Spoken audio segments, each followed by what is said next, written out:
শ্রীলঙ্কার এই তরুণ কিসের জন্য হাত নাড়ছেন, কিসের জন্য তার এই ঝুঁকি নেওয়া?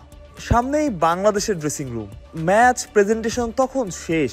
সেই শ্রীলঙ্কান তরুণের চাওয়া বাংলাদেশের একটা জার্সি, বেশ ঝুঁকি নিয়ে ফেললেন কি? হয়তো আপনার মনে হতে পারে এত ডাকাডাকির পরেও কেন কেউ ড্রেসিং রুম থেকে বেরিয়ে আসছে না কিংবা একটা জার্সি তাকে উপহার দিচ্ছে না। তবে মূল ঘটনা ভিন্ন। এর আগে শ্রীলঙ্কান ভক্তদের এক দফায় প্রচুর জার্সি, ক্যাপ উপহার দিয়েছে বাংলাদেশের ক্রিকেটাররা। তারপরেও চাহিদা কমেনি। একটা জয়ই সবকিছু পাল্টে দিয়েছে। একটু পরে লিটন বেরিয়ে এলেন প্রেস কনফারেন্সের জন্য। তার এগিয়ে যাওয়া, লিটনকে দেখেও সেই তরুণের চিৎকার।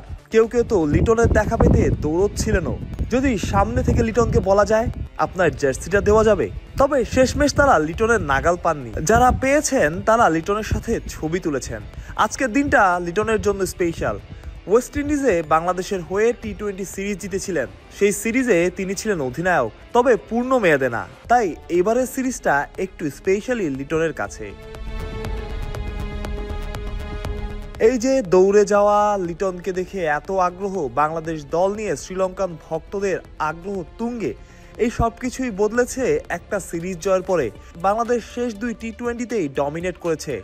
লঙ্কান ভক্তদের বাংলাদেশ ক্রিকেটের প্রতি আগ্রহ বেড়েছে, ক্রিকেটারদের জনপ্রিয়তাও বেড়েছে। বাংলাদেশ হয়তো বুঝেছে জয় কতটা গুরুত্বপূর্ণ। জয়ই আসলে খেলাধুলার মূল কথা, বাকি সব পড়ে থাকে গুরুগম্ভীর কথায় বা লেখায়। কলম্বো থেকে মাহরুষ প্রত্যয়, বিডি ক্রিক টাইম।